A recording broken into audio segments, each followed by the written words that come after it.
Bueno, esta tarde nos toca estudiar la lección 11 de El mensaje de Hebreos. Jesús, el autor y consumador de la fe. Y nos estamos aproximando al fin de nuestro estudio trimestral del mensaje de Hebreos, y con todo lo que ya estuvimos viendo tenemos una visión global de lo que realmente el autor de Hebreos quiere transmitirnos. En Hebreos 12:2, que es el versículo de memoria, nos dice lo siguiente: puesto los ojos en Jesús, o sea, mirando a Jesús, el autor y consumador de la fe. Porque Jesús es el autor de la fe y el consumador de la fe. Son dos cosas distintas. El cual, por el gozo puesto delante de él, sufrió la cruz. ¿Qué nos está diciendo? Por la fe. Porque creyó en el gozo puesto delante de él. Sufrió la cruz, menospreciando lo oprobio, y se sentó a la diestra del trono de Dios. ¿Cuál es el gozo puesto delante de él? Porque tiene mucho que ver esto con el pacto que hizo Dios con el Mesías, con Cristo, y la promesa de Dios al Mesías, porque el Mesías tenía que vencer por la fe, como sus hermanos, como nosotros, y la promesa del pacto es la que hizo que él sufriera la cruz. Ahora, la pregunta es, ¿por qué tenemos que tener puestos los ojos en Jesús? ¿Cómo miramos a Jesús? Ya hay muchas formas de mirarlos, pero lo que nos está diciendo el autor de Hebreos es que lo miremos como el vencedor que es, que venció por la fe, porque es nuestro ejemplo, porque nosotros también podemos vencerla por la fe como él venció. Y la pregunta es, ¿por qué es el autor de la fe? ¿Qué significa ser el autor de la fe? Que es una cosa distinta de ser el consumador de la fe. Y eso es lo que vamos a estudiar en nuestro estudio. Entonces, la verdadera respuesta a estas preguntas las encontramos en el verdadero evangelio, el evangelio eterno, la verdad echada por tierra por el hombre pecado, la verdad cuyo conocimiento debía recuperar el pueblo adventista para tener el evangelio eterno. Porque esa es la misión del pueblo adventista. Antes de predicar las palabras del Apocalipsis, tiene que leerlas tiene que oírlas, para recién después poder empezar a guardarlas. Y tiene que tener el evangelio eterno. Vi volar por el medio del cielo a otro ángel que tenía el evangelio eterno. ¿Cuál es ese ángel? No era el pueblo de la iglesia protestante que salió de Roma. No era el pueblo de las iglesias que huyeron a la tierra y la mujer les ayudó. No era el pueblo adventista en su primera generación. Como Dios le mostró en el Juay, sería el pueblo de la última generación cuando el pueblo adventista completara la obra de la reforma y recuperara el conocimiento del evangelio eterno, de la verdad echada por tierra. Entonces ahí tendría el evangelio eterno. ¿Para qué? Para predicarlo primero a los moradores de la tierra. ¿A quién? A sus hermanos. Como Jesús mandó a los discípulos, vayan primero a las ovejas perdidas de la casa de Israel. Y en el original hay una I que no está en nuestra traducción. Y a toda nación, tribu, lengua y pueblo. Porque son dos predicaciones distintas. La primera antes del fuerte pregón y la otra durante el fuerte pregón, diciendo a gran voz: temed a Dios y dadle gloria, porque la hora de su juicio ha llegado. Y esto tiene que ver con las fiestas solemnes de Jehová, porque las fiestas de las trompetas, la trompeta sonaba el día 1 del mes séptimo, anunciando que en el día 10 iba a llegar el día de la expiación. O sea que el día del juicio de Dios a su pueblo estaba próximo. Pero antes que llegara el día de la expiación, tenían tiempo hasta el día 9, a la puesta del sol, para ir ante Dios, arreglar sus cuentas y ser perdonados de los pecados conscientes. ¿Por qué? Porque todavía estaba abierto el continuo, pero el continuo finalizaba. Era quitado a la puesta del sol del día 9, porque ahí terminaba el continuo y empezaba el día de la expiación. Ahí era quitado por Dios el continuo. Y entendido el santuario y las fiestas solemnes, podríamos empezar a entender las profecías, porque la hora de su juicio ha llegado. Y adorad a aquel que hizo el cielo y la tierra, el mar y las fuentes de las aguas. Ahora, lo que es claro es el significado de este mensaje cuando hablamos con el pueblo que está en Babilonia. porque Babilonia adora a Baal, es la ciudad de Baal. Entonces lo vamos a llamar a adorar al Dios verdadero. Pero al pueblo de Dios también habría que llamarlo a adorar al Dios verdadero. Y ese es un tema que es muy claro en la profecía. Como lo estamos viendo en nuestro estudio, y es triste tener que decirlo, en el folleto de las lecciones de escuela sabática ese trimestre se presenta un falso evangelio, porque lo que se presenta no es verdadero. Un evangelio futurista, muy diferente del evangelio que presenta el autor del libro de Hebreos, pero similar al evangelio que predica el falso profeta del Apocalipsis. Las iglesias protestantes caídas que ya se unieron a Roma en puntos comunes de doctrina, como Dios había anunciado.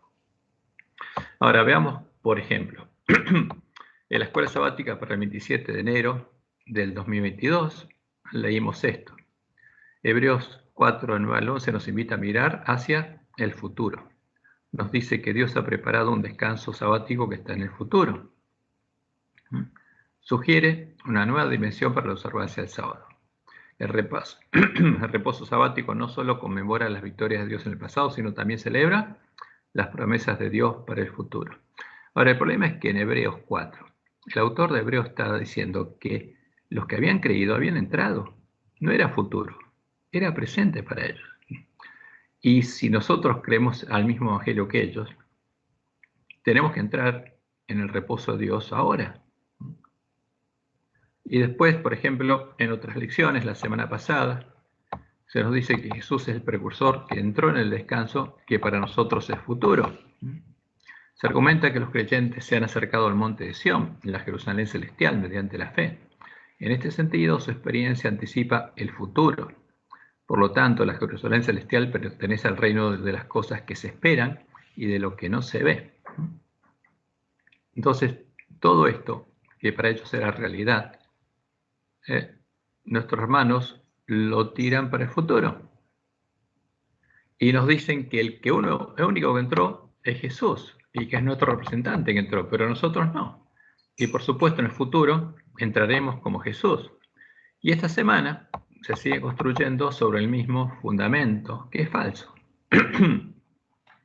Se presenta lo que ellos llaman el drama de la redención, como una carrera que todos corrieron sin recibir la recompensa.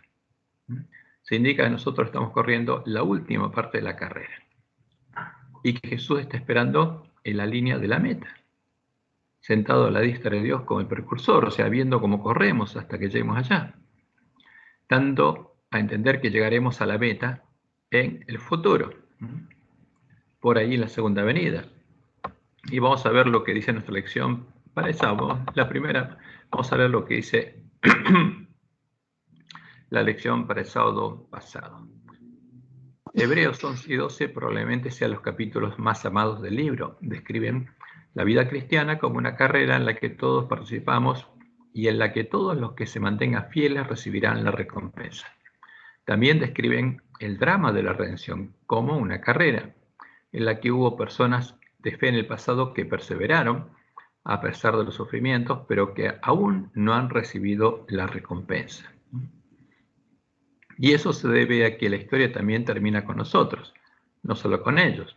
Somos el acto final. El drama culmina con nuestra entrada y ejecución de la última parte de la carrera y con Jesús sentado en la línea de meta a la diestra de Dios. ¿Por qué? Él es el precursor que nos abrió el camino y nos muestra a dónde vamos a llegar. Eso es lo que todas nuestras lecciones nos dan a entender. Ahora, la pregunta es este drama el evangelio que presenta el autor de Hebreos? Y cuando uno lee Hebreos se da cuenta que no es así, de ninguna manera. No es lo que dice el autor de Hebreos. Y en la lección de ayer se nos dice lo siguiente. Jesús es el autor de nuestra fe en al menos 3 sentidos. En primer lugar, es el único que ha terminado la carrera en su sentido más cabal. Ahora, ¿es el único vencedor? No, vamos a ver que no. Los otros que se mencionan en el capítulo anterior aún no han alcanzado la meta.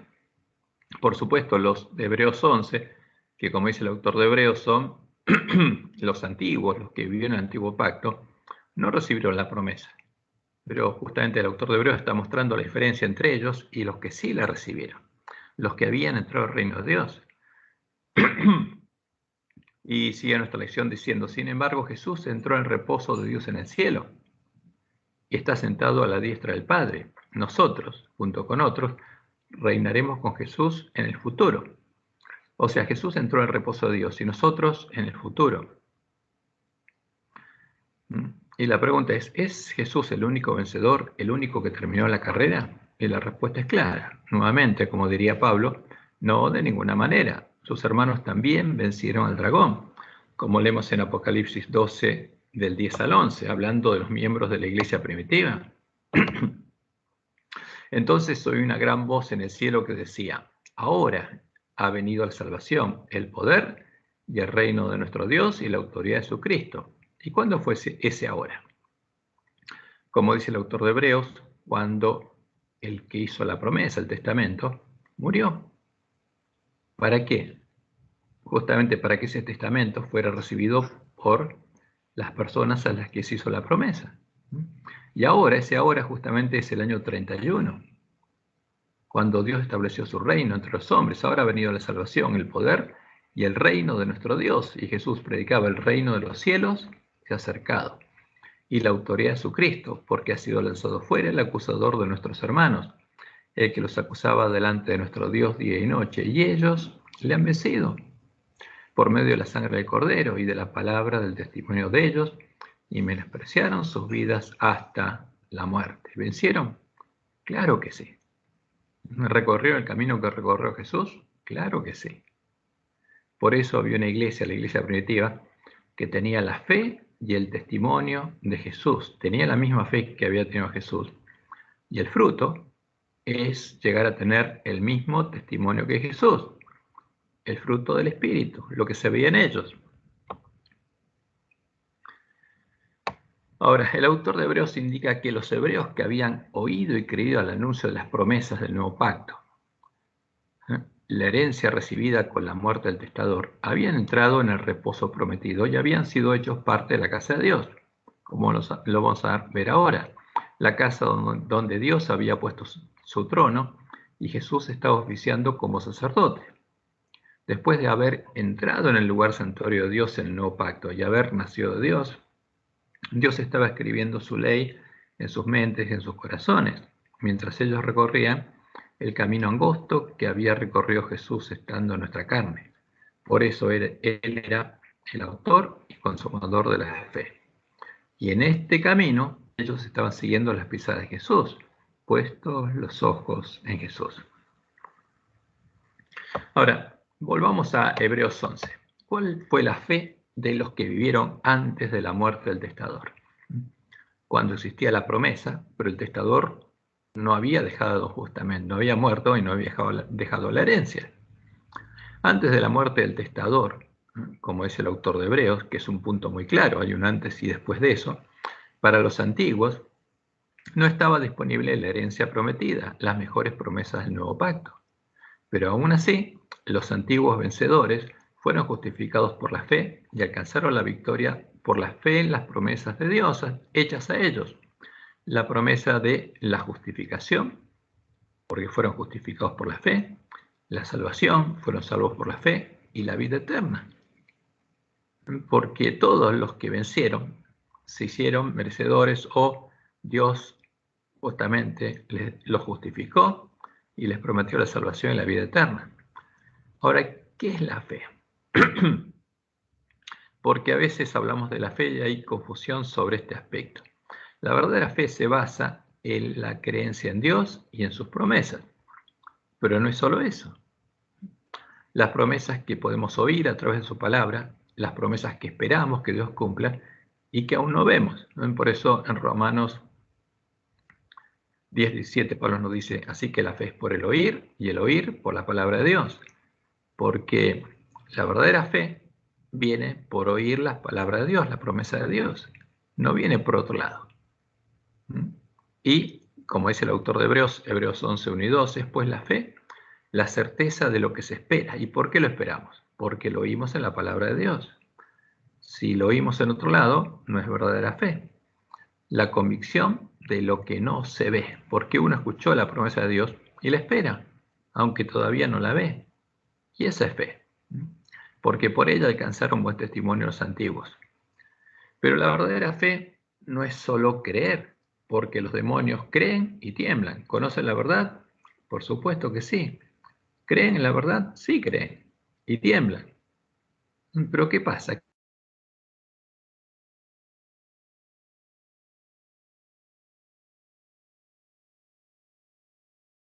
Los demonios creen y tiemblan. Como le indica Pablo, la verdadera fe es obediencia al Evangelio.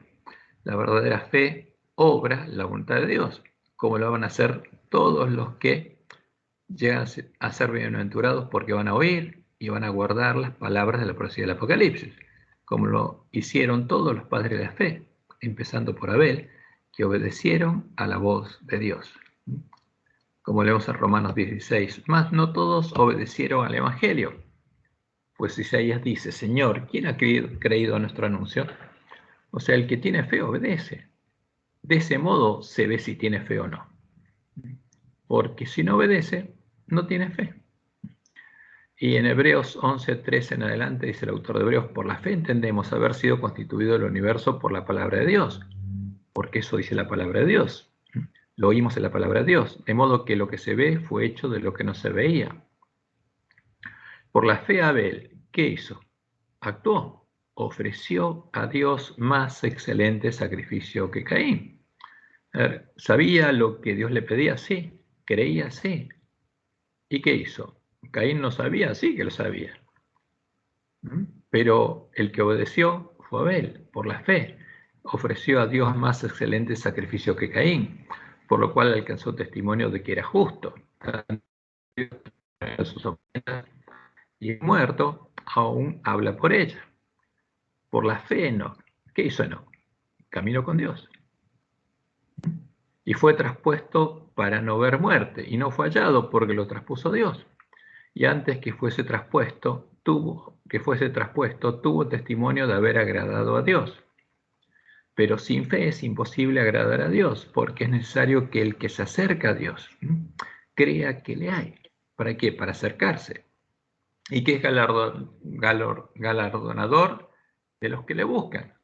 Entonces el que cree en Dios lo busca y se acerca a Él, porque cree que le hay y que va a recibir la recompensa que prometió.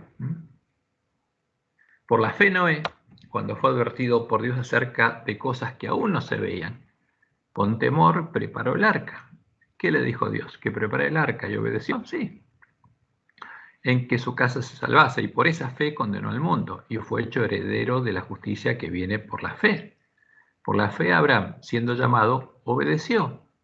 Entonces, la verdadera fe es el del que cree a Dios y actúa, hace lo que Dios le dice que tiene que hacer por fe. Obedeció para salir al lugar que había de recibir como herencia y salió sin saber a dónde iba. Por la fe habitó como extranjero en la tierra prometida, como en tierra ajena, morando en tiendas con Isaac y Jacob, coherederos de la misma promesa, porque esperaba, ¿qué cosa? La ciudad que tiene fundamentos. ¿Y dónde está esa ciudad? ¿Cuál es esa ciudad? Cuyo arquitecto y constructor es Dios. Y esto tiene que ver con el reino de Dios, con la ciudad de Dios en el nuevo pacto. Pero no es una ciudad como las que conocemos nosotros. Tampoco eso es una ciudad que está lejos de nosotros, en el cielo, sino sería la Jerusalén espiritual que estaría en la tierra, como el reino de Dios estaría en la tierra y el templo del nuevo pacto estaría en la tierra. Esperaba la ciudad que tiene fundamentos, cuyo arquitecto y constructor es Dios, porque el arquitecto es el que hizo el plano, la maqueta que le dio ¿a quién? A Moisés. Y le dio esa maqueta, que era un símbolo de lo que sería justamente el templo del nuevo pacto que edificaría Jesús. Y el constructor es Dios. Por la fe también la misma Sara, siendo estéril, recibió fuerza para concebir y dio a luz, aún fuera del tiempo de la edad, porque creyó que era fiel quien lo había prometido. Por lo cual, de uno, y ese ya casi muerto, salieron como las estrellas del cielo en multitud, y como la arena innumerable que está a la orilla del mar. conforme a la fe, justamente dice el autor de Hebreos, murieron todos estos sin haber recibido todo lo prometido. Porque estos son los que vivieron antes del nuevo pacto, antes que viniera el Mesías, sino mirándolo de lejos y creyéndolo y saludándolo y confesando que eran extranjeros y peregrinos sobre la tierra. Porque los que esto dicen claramente dan a entender que buscan una patria, un reino. Pues si hubiesen estado pensando en aquella de donde salieron, ciertamente tenían tiempo de volver, pero anhelaban una mejor, que es celestial. Ahora, ¿cuál es la patria celestial? El reino de Dios, el reino de los cielos. Por lo cual, Dios no se avergüenza de llamarse Dios de ellos, porque les ha preparado una ciudad. Y ahora vamos a ver cuál es esa ciudad. Y todos estos, aunque alcanzaron buen testimonio mediante la fe, no recibieron lo prometido, proveyendo Dios alguna cosa mejor para nosotros. ¿Por qué? Porque cuando muriera el testador, los herederos recibirían una cosa mejor, para que no fuesen ellos perfeccionados antes de nosotros. Porque lo que Dios prometió, vamos a verlo, es que perfeccionaría al Mesías y después perfeccionaría a sus hermanos. Como lo hemos venido estudiando, la ciudad, la patria celestial, el reino de los cielos, que ellos esperaban, no era de este mundo. Estaba simbolizada esa patria en el tabernáculo del santuario del desierto, al cual antes de la muerte del testador en el atrio no podrían entrar. Entonces, en la profecía se identifica al atrio, al lugar donde murió Jesús, como Babilonia, Sodoma y Egipto, el reino del príncipe de este mundo, donde están los pecadores esclavizados, donde estaba el pueblo de Dios esclavizado en Egipto. Por eso, en Egipto fue sacrificado el primer cordero de Pascua, como un símbolo. Y por eso en Apocalipsis 11, 1 y 2 se dice que en este lugar estarían los gentiles. Y aquí se hacían sacrificios, porque venía un pecador, traía su ofrenda, y hasta acá podía llegar, no podía seguir adelante, y confesaba sus pecados en la cabeza del corderito, por ejemplo, sacrificaba, y después el sacerdote tomaba la sangre, y con esa sangre llevaba los pecados del pecador a la casa de Dios, al tabernáculo, que en el nuevo pacto es un símbolo de Canaán, del reino de Dios, y ahí depositaba los pecados, llevados con la sangre, porque Dios se hacía cargo de pagar por esos pecados. Pero el pecador no podía pasar de ahí, porque había algo que le impedía, porque el testador no había muerto. ¿Dónde moriría? Aquí, en el antitipo del altar. Entonces, cuando el testador murió y se cumplió la profecía del altar, esta profecía ya no estuvo más en pie y se abrió un camino, como es el autor de Hebreos, para que el pueblo de Dios pueda entrar a la casa de Dios. Y ese es el camino que se había abierto. Esas eran las mejores promesas del nuevo pacto, simbolizadas por lo que tenemos aquí. Y al final de este camino, porque entraba por la puerta estrecha, recorría el camino angosto, y al final del camino estaba la mesa con los panes de la proposición de Dios a su pueblo. 12 panes, símbolo de las 12 tribus de Israel, sin levadura, y ungidos con aceite, símbolo que serían igual que ¿quién? Que Jesús, el primer hombre sin pecado. Esa es la promesa de Dios. Esa es la proposición de Dios a su pueblo, reflejada en símbolos. Y vamos a ver un poquito más adelante. Entonces, ¿cuál es la promesa, el testamento que ellos no recibieron y sí estaban recibiendo los que vivían después de la muerte del testador? La herencia recibida era la siguiente, y la vamos a sintetizar. Primero, habían sido redimidos por precio y eran libres para salir del atrio. ¿Por qué? Antes eran esclavos en el reino del príncipe de este mundo. Pero cuando Jesús tomó nuestro lugar y murió, nos redimió. ¿Por qué Él murió en nuestro lugar? Donde nosotros tendríamos que morir para que nosotros pudiéramos vivir en el lugar de Él, donde Él vivía, en la casa de Dios. Y salir del atrio, símbolo del reino del pecado y la muerte, y entrar en el reino de Dios, el reino de los cielos, la casa de Dios, donde deseaban entrar los antiguos. Hebreos 2, del 14 al 15. Dice el autor de Hebreos: Así que por cuanto los hijos participaron de carne y sangre, él también participó ¿de qué? De lo mismo, de la misma carne y sangre. El verdadero Jesús no tiene una carne y una sangre diferente a la nuestra, tiene la misma. Para destruir por medio de la muerte, porque tenía que morir tomando nuestro lugar, y de ese modo nos iba a liberar, nos iba a redimir, e iba a destruir por medio de la muerte al que tenía el imperio de la muerte.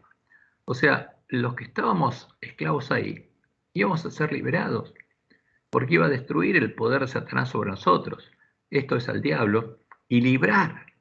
Por eso fuimos redimidos y librados. A todos los que por el temor de la muerte estaban durante toda la vida sujetos a servidumbre, como siervos del pecado, siervos del príncipe de este mundo. Y en Hebreos 9, 16 al 17, dice el autor de Hebreos, porque donde hay testamento, necesario es que intervenga la muerte del testador. Y eso simbolizaba el altar del sacrificio, porque el testamento con la muerte es confirmado. De otra manera, no es válido entre tanto que el testador vive. Nadie puede recibir la herencia. Y después de la muerte de Jesús, el testador se había abierto la puerta de la casa de Dios, se había acabado la separación entre el lugar santo y el lugar santísimo, y ya estaba disponible el agua de la fuente.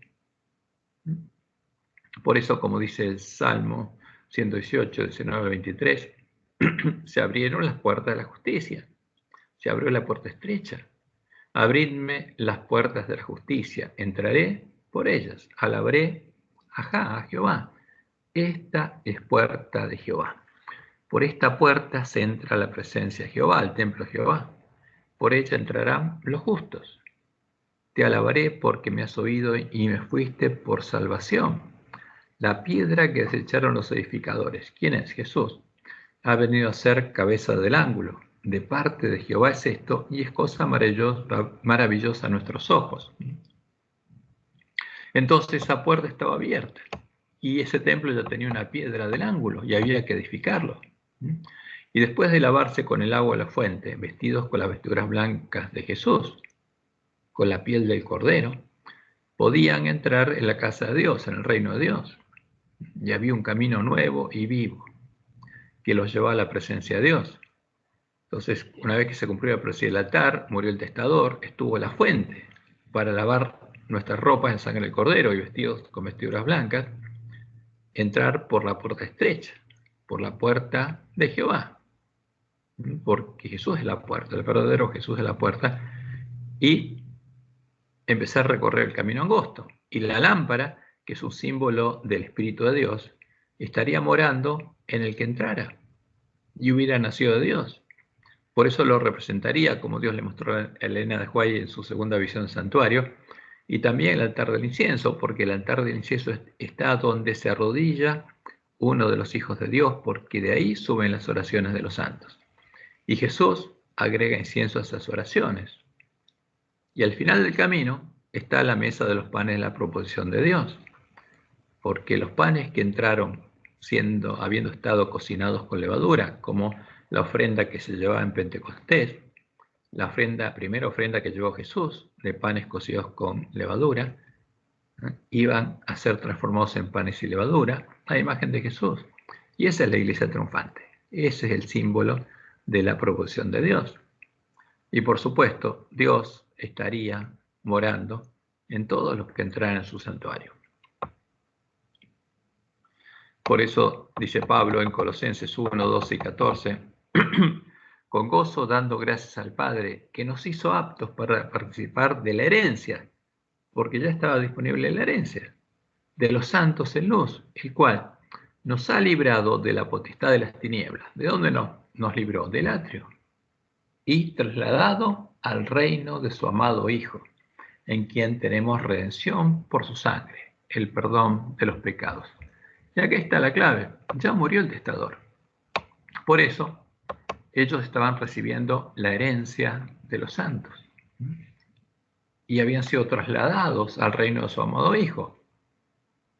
Y eso es lo que necesita el pueblo adventista ahora. Eso es lo que necesita el ángel de la Odisea. Y el que entraba en la casa de Dios, dejaba atrás la esclavitud en el atrio y sus malos caminos y reposaba en sus antiguas malas obras, como leemos en Efesios 2:10. Porque somos hechura suya, creados en Cristo Jesús para buenas obras, porque hay una nueva creación, un nuevo nacimiento, porque la nueva creación empieza por los hijos de Dios. ¿Y para qué? Para que puedan seguir las pisadas de Jesús, haciendo buenas obras, las cuales Dios preparó de antemano para que anduviésemos en ellas. Y en Hebreos 4:10 el autor de Hebreos dice, porque el que ha entrado en su reposo, el que ha entrado al reino de Dios, por la puerta abierta, también ha reposado sus obras como Dios de las suyas, porque ya no anda en sus viejos caminos, ahora anda en los caminos de Dios, siguiendo las pisadas de Jesús. Y por supuesto, ahí no hace las obras que antes hacía, está haciendo las obras que Dios preparó de antemano para que anduviese en ellas. Y los que habían creído y entraron en reposo de Dios, habían nacido de Dios y eran parte del templo de Dios, la casa de Dios en el nuevo pacto. Como leemos en Juan 1, del 10 al 13. En el mundo estaba y el mundo por él fue hecho. ¿Quién hizo el mundo? ¿Qué dice el cuarto mandamiento? Porque en 6 días hizo Jehová los cielos y la tierra. Y Juan está diciendo que Jesús, ¿quién es? Es Jehová.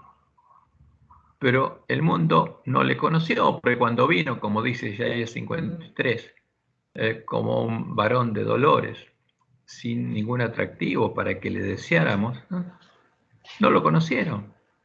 A los suyos vino y los suyos no le recibieron, mas a todos los que le recibieron, a los que creen su nombre. Y esto es importante porque Jesús al ángel de la Odisea le dice que está golpeando la puerta, está afuera, y que no lo recibió. Y por supuesto, tiene que entender y conocer el Evangelio para poder abrirle la puerta a Jesús, mas a todos los que le recibieron, a los que creen en su nombre, a los que creen que le es Jehová el Señor, les dio potestad de ser hechos hijos de Dios, los cuales no son engendrados de sangre, ni voluntad de carne, ni voluntad de varón, sino de Dios, el nuevo nacimiento. Y por supuesto, eso está disponible. Esa era la promesa que está disponible cuando muriera el testador. Y eso es lo que tiene que entender el pueblo de Dios.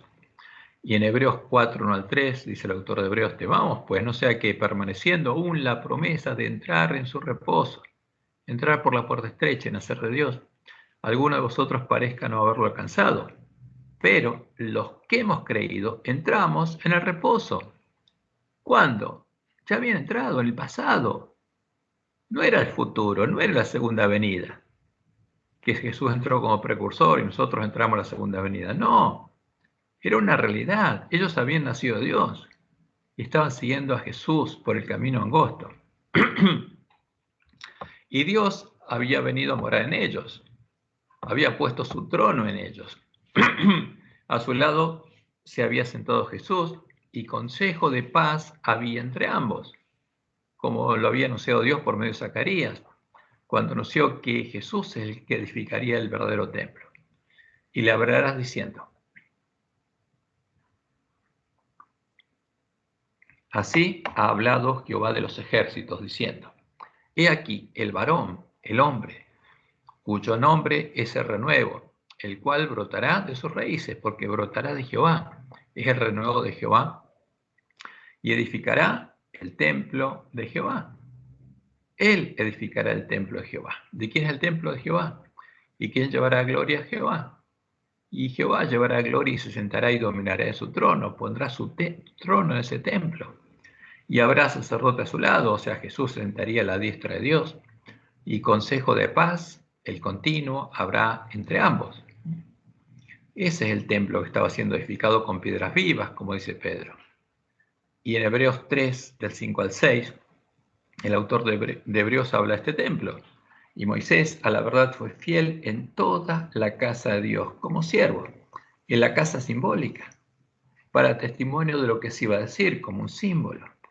Pero Cristo como hijo sobre su casa, la casa que es el antitipo de la casa de Moisés, la cual casa, dice el autor de Hebreos, somos nosotros. ¿Quiénes eran la casa? los miembros de la iglesia primitiva, los que habían oído y creído y habían entrado al reino de Dios. No era futurismo, era realidad. Si retenemos firme hasta el fin la confianza y el gloriarnos en la esperanza. Por eso el autor de Hebreos está predicando otra cosa. Y es claro lo que predica. Y ellos estaban recorriendo el camino angosto rumbo a la ciudad de Dios, siguiendo las pisadas de Jesús, puestos los ojos en Jesús, el autor y consumador de la fe, como leemos en Hebreos 12, 1 y 2. Por tanto, nosotros también, teniendo en derredor nuestro tan grande nube de testigos, despojémonos de todo peso y del pecado que nos asedia, de lo que vivíamos en el atrio, y corramos con paciencia la carrera que tenemos por delante, puestos los ojos en Jesús, el autor y consumador de la fe, el cual, por la fe en el gozo puesto delante de él, porque tuvo que creer a Dios, sufrió la cruz, menospreciando el oprobio, y se sentó a la diestra del trono de Dios. Porque Jesús, cuando nació como hombre, como dice en el deseo de todas las gentes, era un bebé inconsciente, no sabía quién era ni dónde estaba. Después se empezó a enterar cuando su madre le leía las escrituras, y a los 12 años se dio cuenta en el templo, cuando fue al templo, que él era el Cordero de Dios, que él iba a ser el Cordero, que ese Cordero que sacrificaba era un símbolo de él. Y tuvo que creer, y tuvo que vencer. Y fue perfeccionado y se sentó a la diestra del trono de Dios. Y por eso en Hebreos 12, 22 al 24 se nos dice que esa ciudad que esperaban los antiguos, los hermanos nuestros que vivieron en el antiguo pacto antes que el que hizo la promesa muriera, esto es lo que deseaban, llegar a esta ciudad. Y les dice a los hermanos hebreos, os habéis acercado al monte de Sión, símbolo del reino de Dios. ¿Por qué el monte de Sión? Porque Dios prometió poner en Sión la piedra del ángulo. Ahora, Sión era el lugar donde vivía el pueblo de Jerusalén, y el templo estaba en el monte Moria. Había dos montes, estaban separados. Pero en el nuevo pacto no habría separación entre Dios y su pueblo, porque Dios moraría en medio de su pueblo. Y os habéis acercado al monte Sión, símbolo del reino de Dios, y donde mora el pueblo de Dios, a la ciudad del Dios vivo, Jerusalén, la celestial. La Jerusalén del nuevo pacto era la iglesia de Cristo, era la Jerusalén celestial, a la compañía de muchos millares de ángeles, a la congregación de los primogénitos que están inscriptos en los cielos, a Dios el juez de todos, a los espíritus de los justos hechos perfectos, a Jesús, el mediador del nuevo pacto, y a la sangre rociada que habla mejor que la de Abel. Porque esta era una realidad para ellos, la patria, la ciudad que esperaba justamente el pueblo de Dios en el antiguo pacto. Era la ciudad a la que se había acercado el pueblo de Dios en el nuevo pacto. Y de acuerdo a su promesa, Dios estaba haciendo sus obras y estaba escribiendo su ley en sus mentes y en sus corazones para transformarlos a imagen de Jesús, porque la promesa era que Jesús iba a tener hermanos, iba a haber linaje. Ese era el gozo puesto delante de él. Y en Ezequiel 36, 25 al 27 leemos, esparciré sobre vosotros agua limpia y seréis limpiados. De todas vuestras inmundicias, de todos vuestros ídolos os limpiaré. Y os daré corazón nuevo y pondré espíritu nuevo dentro de vosotros. Y este es el nuevo hombre. Una nueva mente, un nuevo espíritu, un nuevo corazón, en el que Dios va a escribir su ley. Y quitaré de vuestra carne el corazón de piedra y os daré un corazón de carne. Y pondré dentro de vosotros mi espíritu. Ustedes van a ser mi templo. Porque voy a poner dentro de ustedes mi espíritu, mi presencia. Yo voy a estar ahí.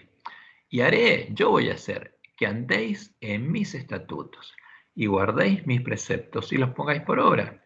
O sea, lo que es imposible para el hombre, cuando lo redima con la sangre del Cordero, ahora yo voy a hacer que sea posible, porque yo voy a ser, el Dios Todopoderoso va a hacer que andemos en sus estatutos y guardemos sus preceptos y los pongamos por obras. O sea, nos va a transformar de árboles malos que dan fruto malo, árboles buenos, que tengamos fruto bueno. Esa es la promesa. Ahora, y esa era una realidad. Y en Jeremías 31, 33 al 34, como lo cita varias veces el autor de Hebreos, Jesús hizo la promesa del nuevo pacto. ¿Y qué prometió? Daré mi ley en su mente y la escribiré en su corazón. O sea, yo voy a estar morando en ellos y voy a escribir mi ley en su mente y en su corazón. Y yo seré ellos por Dios y ellos me serán por pueblo.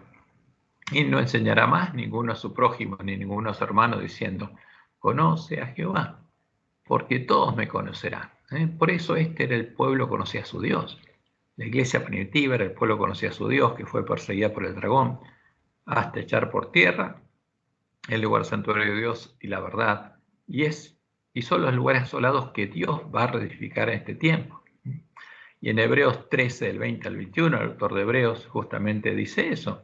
Y el Dios de paz, que resucitó de los muertos a nuestro Señor Jesucristo, el gran pastor de las ovejas, por la sangre del pacto eterno, os haga aptos en toda buena obra, en toda obra buena, para que hagáis su voluntad.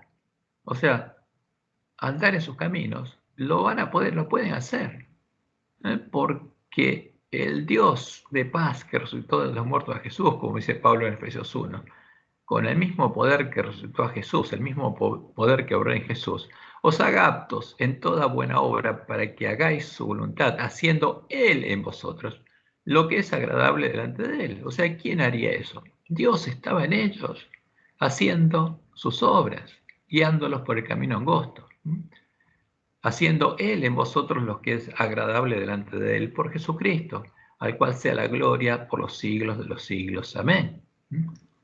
Y en Filipenses 2:13 leemos, porque Dios es el que en vosotros produce así el querer como el hacer, por su buena voluntad, porque ellos eran parte del templo de Dios en el nuevo pacto.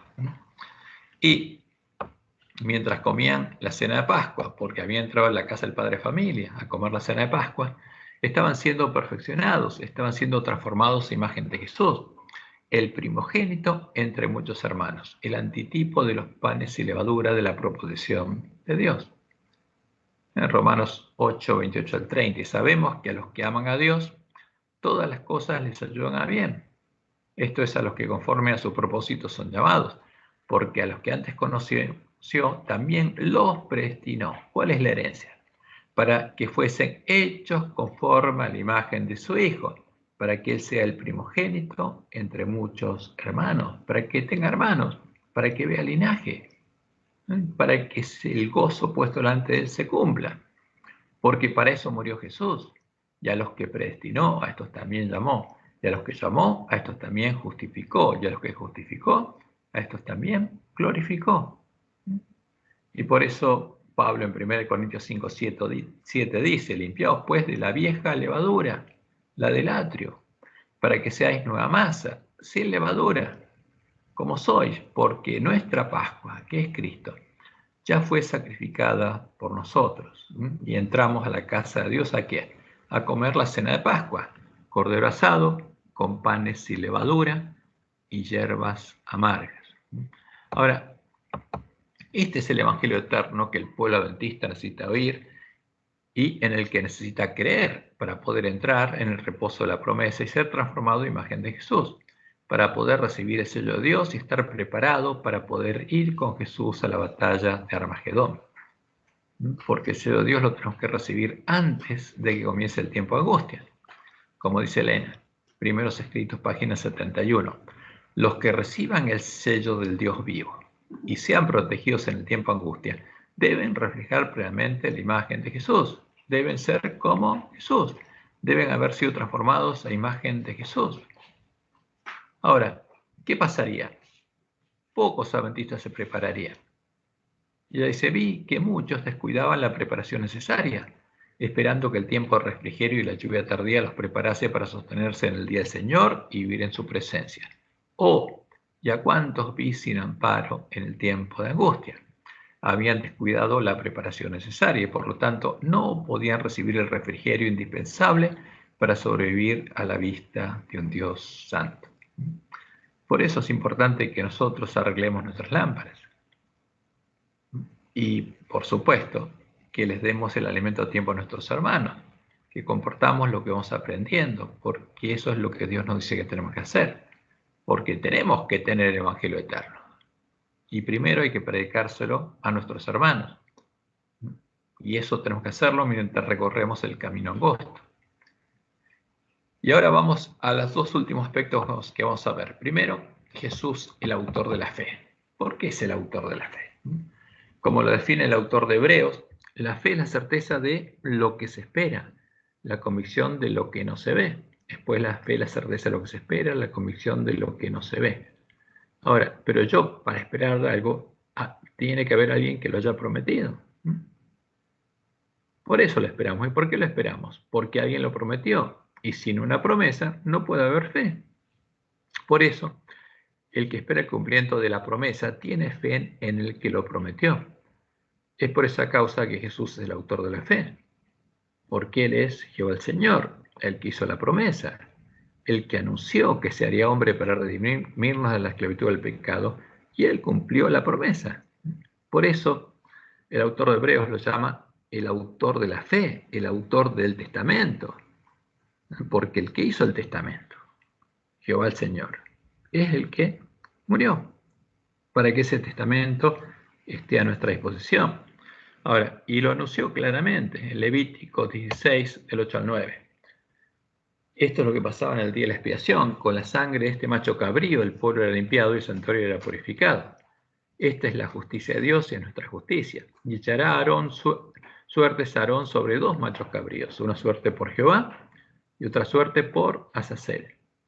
Y traerá a Aarón el macho cabrío sobre el cual cayere la suerte por Jehová, el que representa a Jehová, y lo ofrecerá en expiación. ¿Quién moriría? ¿Quién moriría? El testador, porque el testador tendría que hacerse hombre para morir. Y cuando el testador muriera, el testamento, la promesa, el testamento estaría disponible para nosotros. Por eso en Isaías 7:14 Dios anunció que, por tanto, el Señor mismo os dará señal. He aquí que la Virgen concebirá, dará luz a un hijo, llamará su nombre Dios con nosotros. ¿Quién sería el Mesías? Dios. El macho cabrío, ¿quién sería? Sería Dios. ¿Por qué él moriría? Eso es lo que estaba anunciando. Emmanuel es Dios con nosotros, Jehová con nosotros, ¿no? Porque Jehová se haría hombre para redimirnos.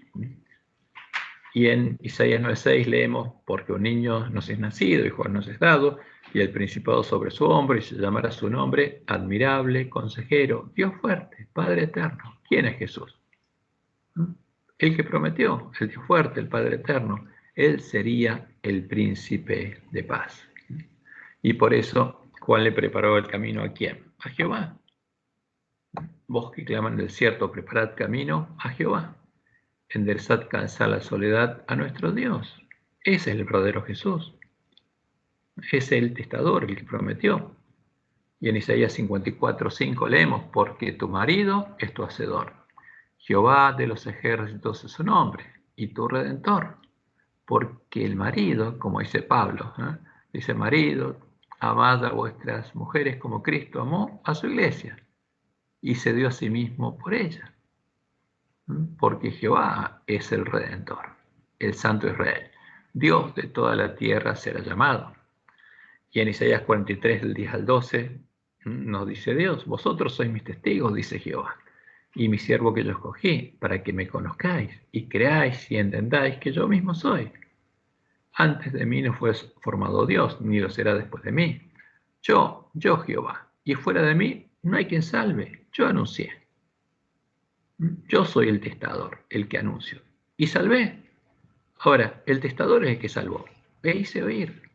Y no hubo entre vosotros dioses ajenos. Vosotros pues sois mis testigos, dice Jehová, que yo soy Dios. El testador, el redentor de Israel, es nuestro Dios. Y por eso Juan dice en Juan 1, 10 al 13, en el mundo estaba y el mundo por él fue hecho. Porque en 6 días hizo Jehová los cielos y la tierra. Pero el mundo no le conoció. A los suyos vino y los suyos no lo recibieron. Más a quienes, todos los que lo recibieron, los que creen su nombre, en que creen que Él es el testador, les dio potestad de ser hechos hijos de Dios, los cuales no son engendrados de sangre, ni de voluntad de carne, ni de voluntad de varón, sino de Dios. ¿Cuándo? Ahora, no es la segunda venida, no está en el futuro, era una realidad para ellos, ellos habían nacido de Dios. Y en 1 Pedro 1, del 10 al 11, Pedro es claro, dice que Cristo es Jehová el Señor. Dice, los profetas que profetizaron de la gracia destinada a vosotros inquirieron y diligentemente indagaron acerca de esta salvación, escudriñando qué persona y qué tiempo indicaba el Espíritu de Jehová el Señor que estaba en ellos. ¿Y qué dicen ellos? El Espíritu de Cristo. Porque estos eran profetas de quién? De Jehová. Y el Espíritu de Jehová el Señor los guiaba. ¿Y quién es Cristo? Jehová el Señor. Porque el Espíritu de Jehová el Señor es el Espíritu de Cristo que estaba en ellos, el cual anunciaba de antemano los sufrimientos de Cristo. ¿De quién? Del macho cabrío que era sorteado por Jehová, y las glorias que vendrían tras ellos, ¿no? Cuando moría el testador, ¿qué herencia recibiríamos? Y en 1 Corintios 10, del 1 al 4, Pablo dice claramente lo siguiente: porque no quiero, hermanos, que ignoréis que nuestros padres todos estuvieron bajo la nube, y todos comieron el mismo alimento espiritual, y todos bebieron la misma bebida espiritual, porque bebían de la roca espiritual que los seguía, y la roca era Cristo. ¿Quién guió de Egipto a Canaán a Israel? Jehová. ¿Quién es la roca? Es Jehová. ¿Y quién es Cristo? Es Jehová el Señor, el testador, el que anunció, el que nos redimió. Por eso Pablo dice que este es el misterio de la piedad. E indiscutiblemente grande es el misterio de la piedad. Dios fue manifestado en carne. ¿Quién era Jesús? Era nuestro Dios. El macho cabrío era Jehová. Y por eso Él es el autor del testamento, el autor de la fe. Ahora, pero como hombre es el consumador de la fe, porque para vencer necesitó tener fe. Y la fe es la certeza de lo que se espera, la convicción de lo que no se ve. A ver, pero vamos a preguntarnos algo, justamente porque hay mucha confusión. ¿Puede una persona que es Dios tener fe? Para que una persona tenga fe, debe haber otra persona que le haga una promesa. Y entonces, si la primera persona tiene fe, en la segunda va a creer en su promesa. Pero aunque haya otra persona que le haga una promesa, una persona que es Dios no puede tener fe, porque es omnisapiente y todo lo ve y todo lo sabe, incluso antes de que suceda. Sabe si la persona que prometió va a cumplir o no va a cumplir su promesa. Entonces, ¿puede tener fe Dios? No. ¿Y una persona que es Dios? No. No puede tener fe, porque es la certeza de lo que se espera, la convicción de lo que no se ve. Y un Dios omnisapiente que todo lo ve no puede tener fe. No necesita tener fe.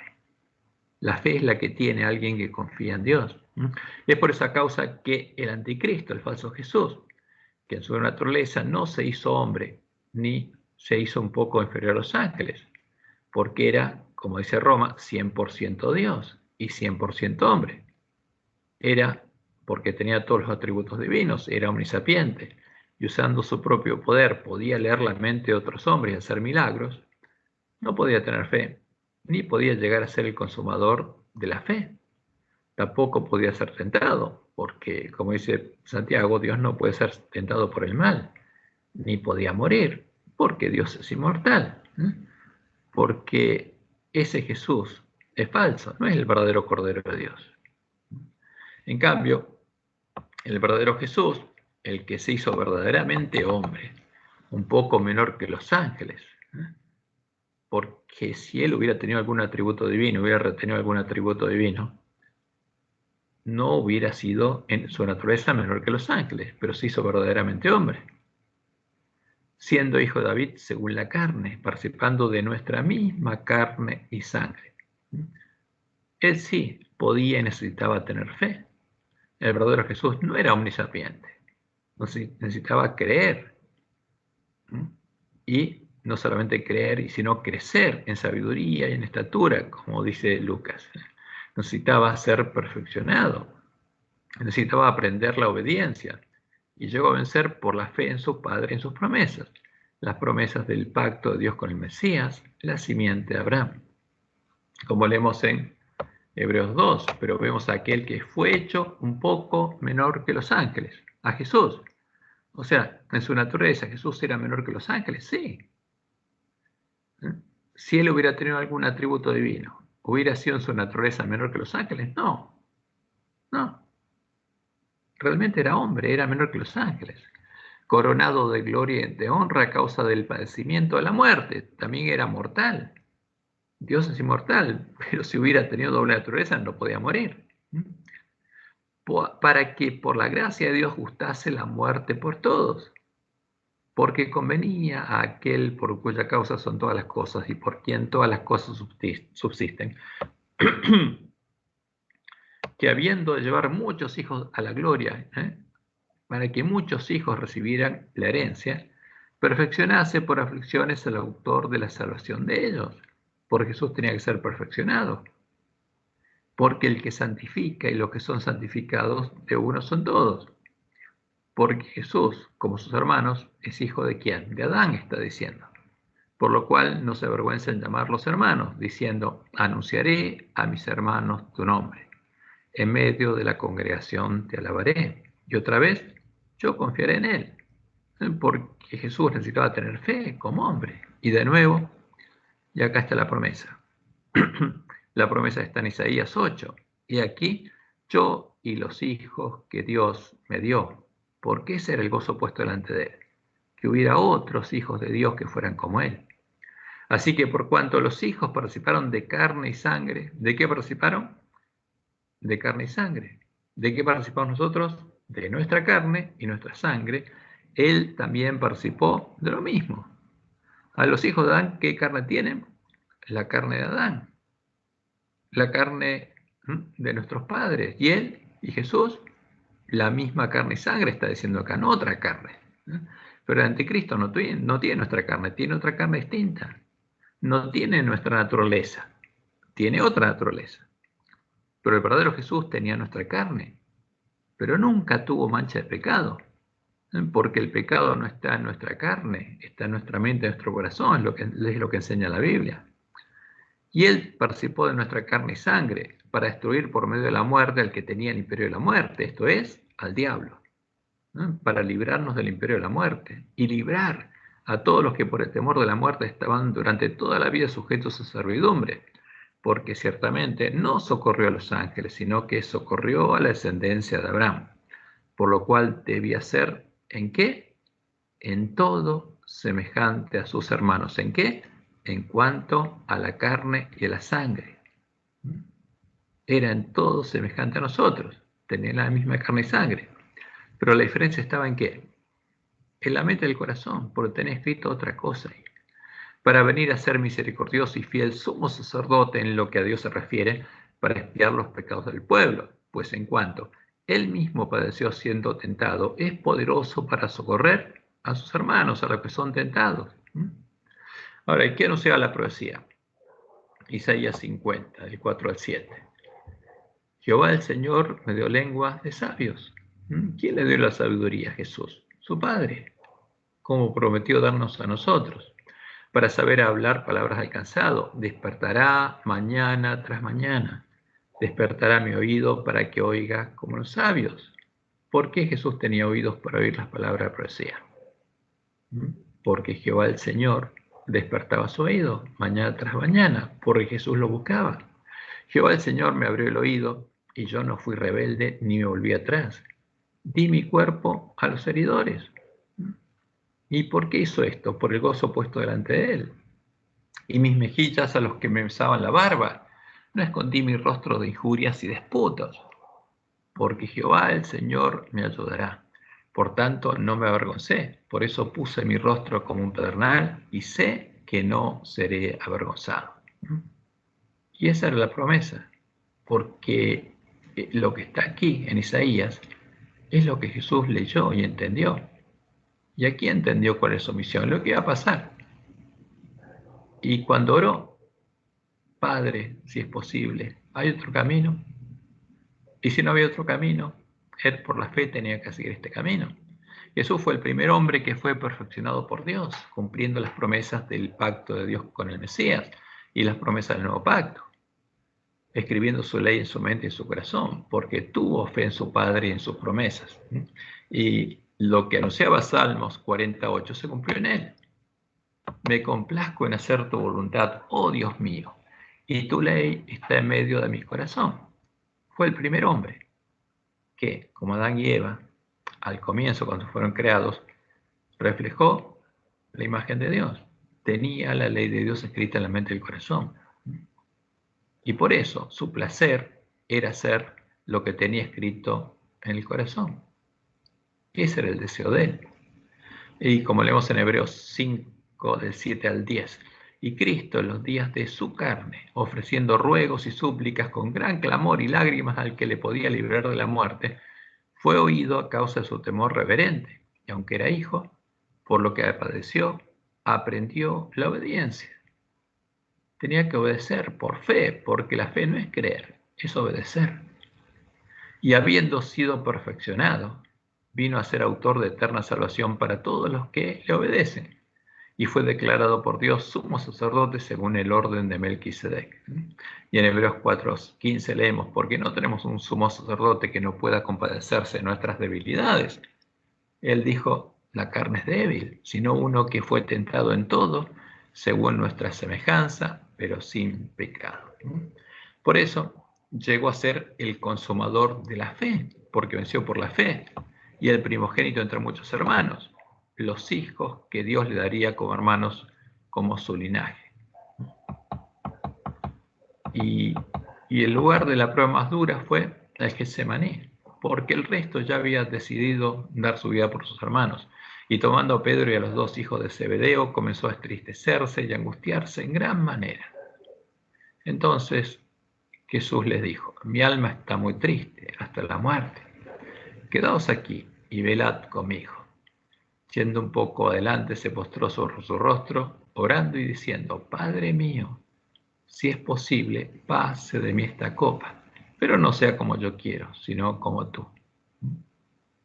Y después vino los discípulos y los halló durmiendo. ¿Y qué les dijo? El espíritu a la verdad está dispuesto, pero la carne es débil. Y fue y lloró por segunda vez diciendo, Padre mío, si no puede pasar de mí esta copa sin que yo la beba, hágase tu voluntad. Y vino otra vez y los halló durmiendo. Lloró por tercera vez diciendo las mismas palabras. Y finalmente tomó la decisión de seguir el camino que decían las Escrituras, porque no había otro. No era posible redimir a sus hermanos si no seguía ese camino. Y después les dijo, ha llegado la hora, y el Hijo del Hombre es entregado en manos de pecadores. Y se cumplió la profecía de Isaías, angustiado él y afligido. No abrió su boca, ¿estaba angustiado? Claro que sí, hasta la muerte. Como cordero fue llevado al matadero, y como oveja delante de sus trasquiladores se enmudeció y no abrió su boca. ¿Era un verdadero cordero? Sí. ¿Podía morir? Por supuesto que sí, y murió. Por cárcel y por juicio fue quitado, y su generación, ¿quién la contará? Porque fue cortado de la tierra de los vivientes, y por la rebelión de mi pueblo fue herido. Y se dispuso con los impíos su sepultura, mas con los ricos fue su muerte, aunque nunca hizo maldad, ni hubo engaño en su boca. Con todo eso, Jehová quiso quebrantarlo. Por eso era el Cordero de Dios y la justicia de Dios, sujetándole a padecimiento, cuando haya puesto su vida en expiación por el pecado. Y por eso Jesús tenía que decidir ponerla. Verá el linaje, esa es la promesa, ese es el gozo puesto delante de él. Va a ver a sus hermanos. Vivirá por largos días y la voluntad de Jehová será en su mano prosperada. Verá el fruto de la aflicción de su alma y quedará satisfecho. Por su conocimiento justificará a mi siervo justo a muchos y llevará las iniquidades de ellos. Por tanto, yo le daré parte con los grandes y con los fuertes repartirá el despojo. Por cuanto derramó su vida hasta la muerte y fue contado con los pecadores, habiendo él llevado el pecado de muchos y orado por los transgresores. Por esa causa, como Jesús, sus hermanos también llegarían a tener la ley de Dios escrita en sus mentes y sus corazones.